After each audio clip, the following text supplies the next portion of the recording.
কিয়ামতের ময়দানে 7 শ্রেণীর ব্যক্তিকে আরশের নিচে ছায়া দেওয়া হবে। কয় শ্রেণীর মানুষ? এর মধ্যে এক শ্রেণীর মানুষ হলো যারা রাজুলুন তাসাদ্দাকা ফাআখফাহা হাত্তা লা তা'লামা শিমালুহু মা তুনফিকু ইয়ামিনি।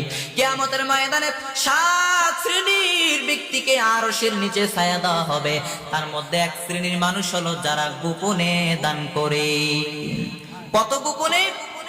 ডান হাত কি দিয়েছে, বাম হাত টের পায় নাই। হাল্লাকা সিররুন ইনদাল্লাহ বাইনাকা আনতা ওয়া বাইনাল্লাহ, হাল্লাকা সাদাকাতুন তাখফা লা ইয়ালামুহা ইল্লাল্লাহ, কিসাসুন লা তুখশাফু ইল্লা বিকিতাবিকা হিনা তারাল্লাহ, মা আহরাকা বিহাযা আন ইয়াকবুরা কদরুকা ইনদাল্লাহ, হাল্লাকা সিররুন ইনদাল্লাহ বাইনাকা আনতা ওয়া বাইনাল্লাহ, হাল্লাকা সাদাকাতুন তাখফা লা ইয়ালামুহা ইল্লাল্লাহ, হাল্লাকা সিররুন ইনদাল্লাহ। তুমি আর তোমার রবের মাঝে এমন গোপন কোন দান আছে নাকি যেটা তুমি আর তোমার রব ছাড়া কেউ দেখে নাই? ওই দানটাকে আল্লাহ পছন্দ করেন বেশি।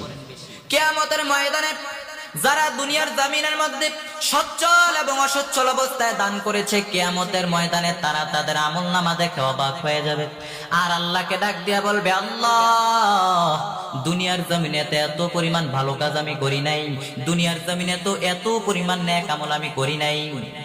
আল্লাহ বলবেন, না না, তুমি আমল করেছো।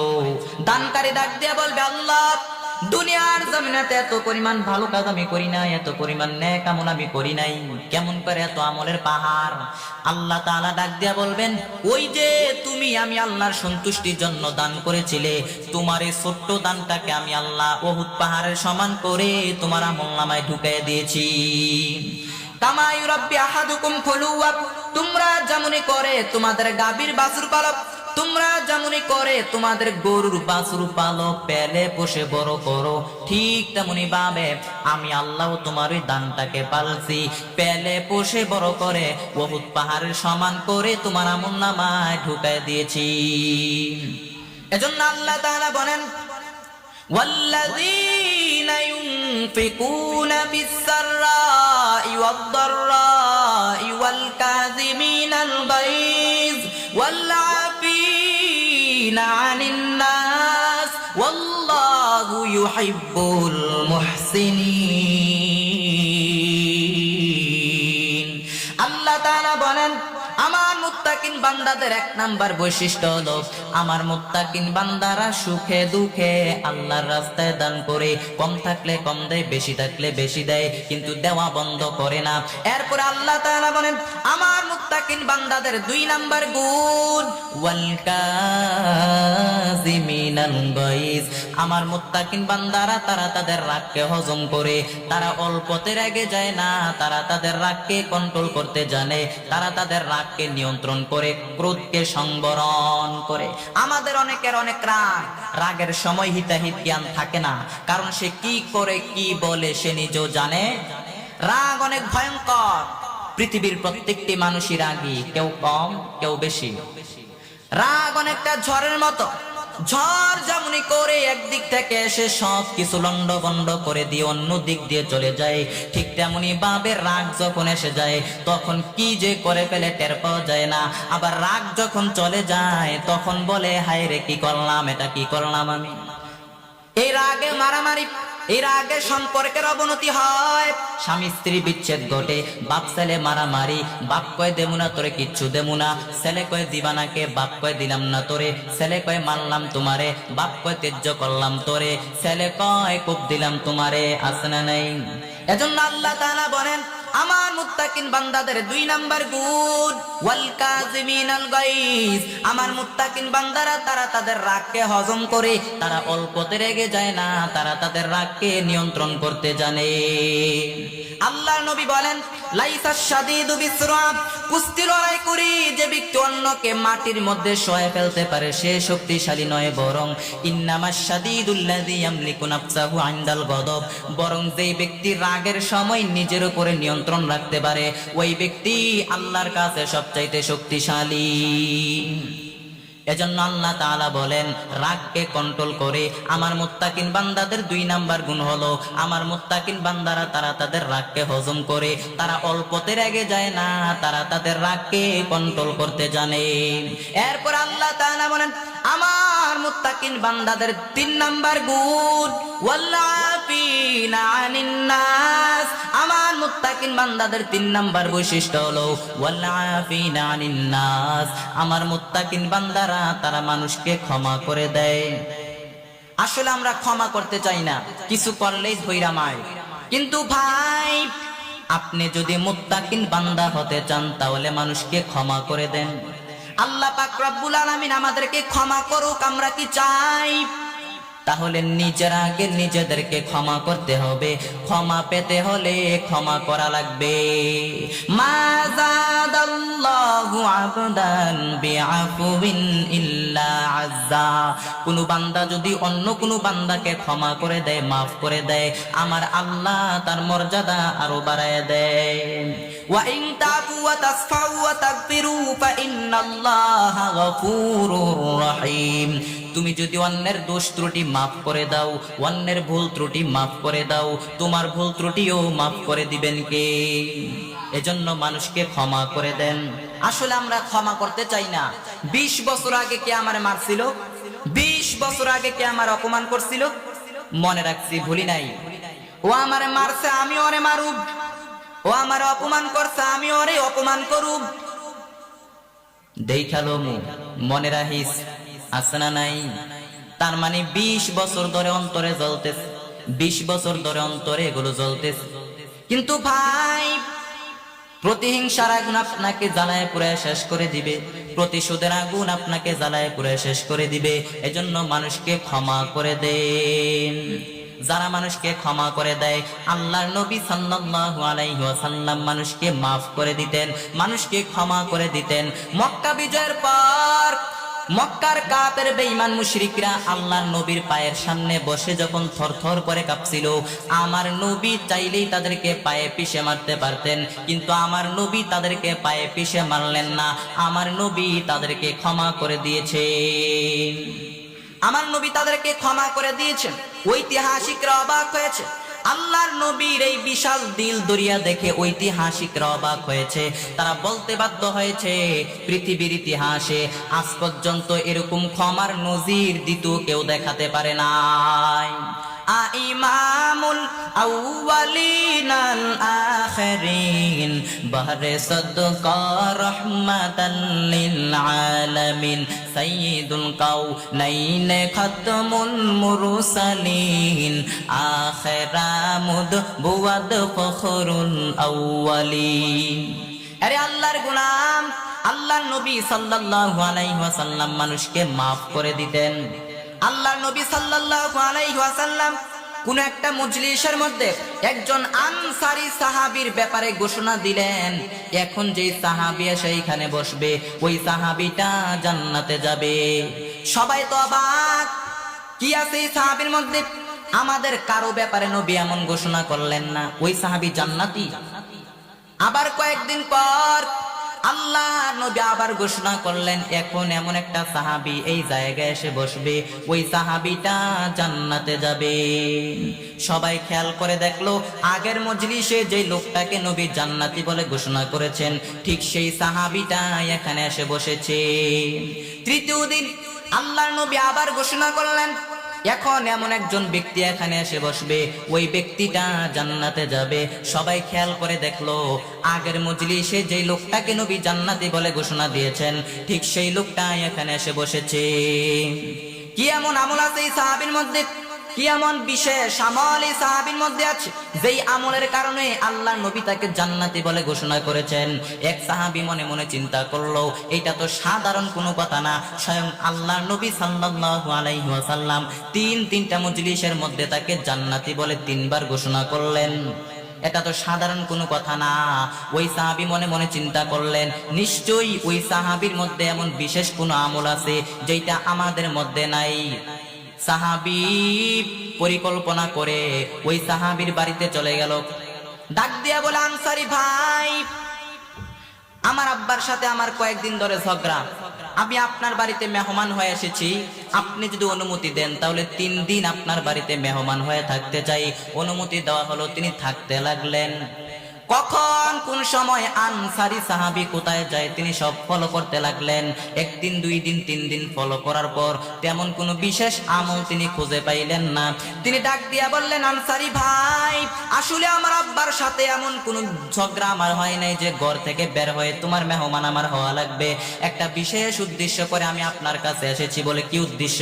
বলে, আমরা সবাই দেখেছি আল্লাহর নবী সাল্লাল্লাহু আলাইহি ওয়াসাল্লাম জান্নাতি হতে চায়। আনসারী সাহাবী ডাক দিয়া বললেন, আরে ভাই, আমার মধ্যে এমন কোনো বিশেষ আমল আমার মধ্যে নাই। হালাল পন্থায় রুজি করি, ব্যবসা করি, সময় মতো নামাজ পড়ি, কিছু দান সদকা করি, কিছু কোরআন তেলাওয়াত করি, সবাই যা করে আমিও তাই করি। তেমন কোনো বিশেষ আমল আমার মধ্যে নাই। তবে জেনে রাখো, প্রতি রাত্রিবেলা আমি একটা আমল করি। হয়তো এই আমলটার কারণে আল্লাহর নবী আমার ব্যাপারে এমন ঘোষণা করতে পারেন, আমি যখন আমার বিছানার মধ্যে ঘুমাতে যাই, কারো ব্যাপারে অন্তরে কোনো রাগ ক্ষোভ অন্তরে পুষে রেখে ঘুমাতে যাই না। ওই দিন যার সাথে যা হয়েছে সবাইকে মাফ করে দিয়ে, সব ভুলে গিয়ে একটা প্রশান্ত হৃদয় নিয়ে আমি আমার বিছানার মধ্যে ঘুমাতে যাই। আউ বিলা ফিরাশি, আমি এমন ভাবে আমি আমার বিছানার মধ্যে ঘুমাতে যাই, কারো ব্যাপারে আমার অন্তরে কোনো রাগ নাই, কারো ব্যাপারে আমার অন্তরে কোনো ক্ষোভ নাই, কারো ব্যাপারে আমার অন্তরে কোনো অহংকার নাই, কারো ব্যাপারে আমার অন্তরে কোনো রাগ নাই। এমন ভাবে আমি আমার বিছানার মধ্যে ঘুমাতে যাই, সবাইকে মাফ করে দিয়ে, সব ভুলে গিয়ে একটা প্রশান্ত হৃদয় নিয়ে আমি আমার বিছানার মধ্যে ঘুমাতে যাই। এই হাদিস থেকে শিক্ষা হলো, আমরাও যদি ওই সাহাবীর মতো বিছানায় ঘুমাতে যাওয়ার আগে সবাইকে মাফ করে দিয়ে, যার সাথে যা হয়েছে সব ভুলে গিয়ে সবাইকে মাফ করে দিয়া, আমরাও যদি একটা প্রশান্ত হৃদয় নিয়ে ওই সাহাবীর মতো বিছানার মধ্যে ঘুমাইতে যাইতে পারি, আমাদেরকেও জান্নাতি বানায় দিবেন কে? আরে আল্লাহর গোলাম, এজন্য আল্লাহ তাআলা বলেন, আমার মুত্তাকিন বান্দাদের 3 নাম্বার গুণ, আমার মুত্তাকিন বান্দারা তারা মানুষকে ক্ষমা করে দেয়, মানুষকে মাফ করে দেয়। এরপর আল্লাহ বলেন, আমার মুত্তাকিন বান্দাদের 4 নাম্বার বৈশিষ্ট্য হলো, ওয়াল্লাযীনা ইযা ফাআলু ফাহিশাতান আও যালামু আনফুসাহুম যাকারাল্লাহ ফাস্তাগফারু লিযুনুবিহিম ওয়া মান ইয়াগফিরুয যুনুবা ইল্লাল্লাহ। আল্লাহ পাক রব্বুল আলামিন বলেন, আমার মুত্তাকিন বান্দাদের 4 নাম্বার গুণ, আমার মুত্তাকিন বান্দারা যদি কোনো অশ্লীল কাজ করে ফেলে, অন্যায় কাজ করে ফেলে, অন্যায় কাজ হতে পারে না? ও মিয়া, পারে না? যেমন অন্যায় করে ভুল কাজ করে ফেলছে, গুনাহের কাজ করে ফেলছে, বিবাহ বহির্ভূত কাজে জড়ায় গেছে, আল্লাহর ক্ষমার দরজা তো মনে হয় বন্ধ না খোলা? ওয়াল্লাযীনা ইযা ফাআলু ফাহিশাতান আও যালামু আনফুসাহুম, মুত্তাকিনরা যেহেতু মানুষ, ভুল তাদের হতেই পারে, ভুলের ঊর্ধ্বে কেউ না। এজন্য আল্লাহ বলেন, আমার মুত্তাকিন বান্দাদের 4 নাম্বার বৈশিষ্ট্য হলো, আমার মুত্তাকিন বান্দারা যদি কোনো অশ্লীল কাজ করে ফেলে, অন্যায় কাজ করে ফেলে, যাকারাল্লাহ, স্মরণ হওয়া মাত্র তারা আল্লাহকে স্মরণ করে আল্লাহর কাছে ফিরে যায়, তারা তাদের ভুলের জন্য আল্লাহর কাছে অনুতপ্ত হয়। তার মানে মুত্তাকিনদের 4 নাম্বার বৈশিষ্ট্য হলো, মুত্তাকিন বান্দারা যদি কোনো গুনাহের কাজ করে ফেলে, তারা তাদের গুনার জন্য আল্লাহর কাছে ক্ষমা চায়, কারণ মুত্তাকিন বান্দারা জানে, ওয়া মাইয়া গফিরুদ দুনুবা ইল্লাল্লাহ, আল্লাহ ছাড়া গুনাহ ক্ষমা করার দুনিয়াতে কেউ নাই। যদি গুনাহ হয়ে যায়, পাপ হয়ে যায়, অন্যায় হয়ে যায়, আল্লাহকে ডাক দিয়া বলেন, হে মালিক, আয় আল্লাহ, আসমানের নিচে জমিনের উপরে আমার মতো গুনাহগার কেউ নাই। আয় আল্লাহ, আমাকে ছাড়া তোমার গোলামের কোনো অভাব নাই। আয় আল্লাহ, দুনিয়ার কারো কাছে কিছু চাইলাম পাইলাম না, অন্যের কাছে গিয়া চাওয়া যায়, অন্যের কাছে গিয়া হাত পাতা যায়, কিন্তু আল্লাহর কাছে যদি কিছু চান, তিনি যদি ফিরায় দেয়, অন্যের কাছে চাওয়ার কোনো সুযোগ আছে নাকি? কারণ আমাদের রব হলো একজন, আমরা সাজদা করি একজনকে, তিনি কে? ওয়া মাইয়াগফিরুদ যুনুবা ইল্লাল্লাহ, তিনি ছাড়া আমাদের কেউ নাই। এজন্য আল্লাহ তাআলা বলেন, আমার মুত্তাকিন বান্দাদের 4 নাম্বার বৈশিষ্ট্য হলো, আমার মুত্তাকিন বান্দারা যদি কোনো অন্যায় কাজ করে ফেলে, যাকারাল্লাহ, স্মরণ হওয়া মাত্র তারা আল্লাহকে স্মরণ করে। এরপর আল্লাহ তাআলা বলেন, আমার মুত্তাকিন বান্দাদের 5 নাম্বার গুণ। কয় নাম্বার গুণ? ওয়ালাম ইয়াসিররু আলা মা ফাআলু ওয়া হুম ইয়ালামুন। আল্লাহ তাআলা বলেন, আমার মুত্তাকিন বান্দাদের 5 নাম্বার গুণ, আমার মুত্তাকিন বান্দারা জেনে বুঝে যদি পাপ কাজ করে ফেলে, ওই পাপ কাজটা বারবার করে না। আমার মুত্তাকিন বান্দারা জেনে শুনে যদি পাপ কাজ করে ফেলে, অন্যায় কাজ করে ফেলে, ওই পাপ কাজটা বারবার করে না। অন্যায় করলাম, আল্লাহর কাছে ক্ষমা চাইলাম, আল্লাহ তুমি মাফ করে দাও। আবার সকাল বেলায় ওজনে ভেজাল মিশাইলাম, আবার বিকাল বেলা আল্লাহর কাছে মাফ চাইলাম, আল্লাহ তুমি আমারে মাফ করে দাও। এরপরের দিন সকাল বেলা আবার ওজনে ভেজাল মিশাইলাম, আবার বিকাল বেলা আল্লাহর কাছে মাফ চাইলাম, আল্লাহ তুমি আমারে মাফ করে দাও। আল্লাহ কি ক্ষমা করবে? ক্ষমা করবে। এজন্য আল্লাহ বলেন, ওয়ালাম ইয়াসিররু আলা মা ফাআলু ওয়া হুম ইয়ালামুন। আমার মুত্তাকিন বান্দাদের 5 নাম্বার বৈশিষ্ট্য হলো, আমার মুত্তাকিন বান্দারা জেনে বুঝে যদি পাপ কাজ করে ফেলে, ওই পাপ কাজটা বারবার করে না। কালের আবর্তনে 2-1 বার পাপ কাজ হয়ে যেতে পারে, কিন্তু মুত্তাকিনরা কি বারবার করে? বারবার করলে আল্লাহর সাথে গেম খেলা হয়, বারবার করলে আল্লাহর সাথে তামাশা করা হয়। এজন্য তাফসীরের কিতাবের মধ্যে আসছে, ওয়ালাম ইয়াস্তামিরু, মুত্তাকিনরা যদি জেনে বুঝে পাপ কাজ করে ফেলে, ওই পাপ কাজটা বারবার করে না। এজন্য আমরা যদি কোনো পাপ কাজ করে ফেলি, অন্যায় কাজ করে ফেলি, ওই পাপ কাজটা বারবার করব না। এই যে 5টা গুণের কথা আপনাদের সামনে বললাম, এই 5টা গুণ যদি আমরা অর্জন করতে পারি, এই 5টা গুণ যদি আমরা বাস্তবায়ন করতে পারি, আমল করতে পারি, আমাদের জীবনের মধ্যে ধারণ করতে পারি, আমাদেরকে মুত্তাকিন বান্দাদের কাতারে দাঁড় করায় দিবেন কে? উলাইকা জাযাউহুম মাগফিরাতুম মির রাব্বিহিম ওয়া জান্নাতুন তাজরি মিন তাহতিহাল আনহার খালিদিনা ফিহা ওয়া নি'মা আজরুল আমিলিন। আল্লাহ পাক রব্বুল আলামিন বলেন, আমার এই মুত্তাকিন বান্দাদের 5টা গুণ যদি কারো মধ্যে থাকে, আমি আল্লাহ তাকে ক্ষমাও করে দিব, জান্নাতও দিয়া দিব। এজন্য আমরা ডানে যাব নাকি বামে যাব? কোন দিকে যাব? ডানে যদি যান পাইবেন আল্লাহর ক্ষমা এবং জান্নাত, বামে যদি যান পাইবেন আল্লাহর রাগ এবং জাহান্নাম। আপনার সিদ্ধান্ত এখন, আপনি কোন দিকে যাইবেন। ডান দিকে যদি যান পাইবেন আল্লাহর ক্ষমা এবং জান্নাত, বাম দিকে যদি যান মায়ের আছে না নাই? এজন্য কোন দিকে যাব? ডান দিকে যদি যান পাইবেন আল্লাহর ক্ষমা এবং জান্নাত, কিন্তু কাজ করতে হবে 5টা। কয়টা? 1 নাম্বার কাজ হলো আল্লাযীনা ইউনফিকুনা ফিস-সাররা'i ওয়াদ-দাররা। 1 নাম্বারে সুখে দুঃখে আল্লাহর রাস্তায় দান করতে হবে। 2 নাম্বার রাগকে কন্ট্রোল করতে হবে। 3 নাম্বার মানুষকে মাফ করে দিতে হবে। 4 নাম্বার গুনাহ করলে আল্লাহর কাছে তওবা করতে হবে। 5 নাম্বার পাপ কাজ বারবার করা যাবে না। আরে আল্লাহর গোলাম, আল্লাহকে ভয় করো। যিনি আল্লাহকে ভয় করবেন তার নাম হলো মুত্তাকিন। মুত্তাকিন বান্দার বড় দাম। ইন্না আক্রামাকুম ইনদাল্লাহি আতকাকুম। আল্লাহকে ভয় করেন, আপনার সম্মান বাড়ায় দিবেন কে? যেই বান্দা আল্লাহকে ভয় করে, পৃথিবীর সব কিছু তাকে ভয় পায়। আল্লাহর বান্দা যদি আল্লাহকে ভয় করে চলে, আল্লাহর কোনো বান্দা যদি আল্লাহকে পরিপূর্ণ ভয় করে চলে, ওই বান্দা কখনো গুনার কাছে যাইতে পারে না। হারকে দারত খৌফে হকদার দিল মদম জান্নাতুল মাওয়া দে হাদে উরা মাকাম।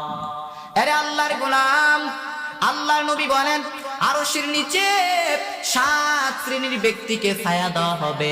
এর মধ্যে ওই শ্রেণীর যুবক, যেই যুবকের কোন সুন্দরী বংশীয় নারী তাকে ডাক দিয়া বলে, এই যুবক আমার সাথে জানা কর, দুনিয়ার কেউ দেখবে না, কোনো কাক পক্ষী টের পাবে না, কেউ দেখবে না, আমার সাথে জানাই লিপ্ত হয়ে যা, আমার সাথে অপকর্ম কর।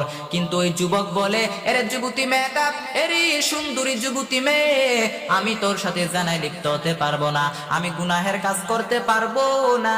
ইন্নী আখাফুল্লাহ, আমি আল্লাহরে ভয় করি, আমি তোমার সাথে জানাই লিপ্ত হতে পারবো না। এই যুবক আল্লাহকে ভয় করার কারণে ওই যুবতী মেয়ের সাথে জানাই লিপ্ত হলো না, গুনার কাছে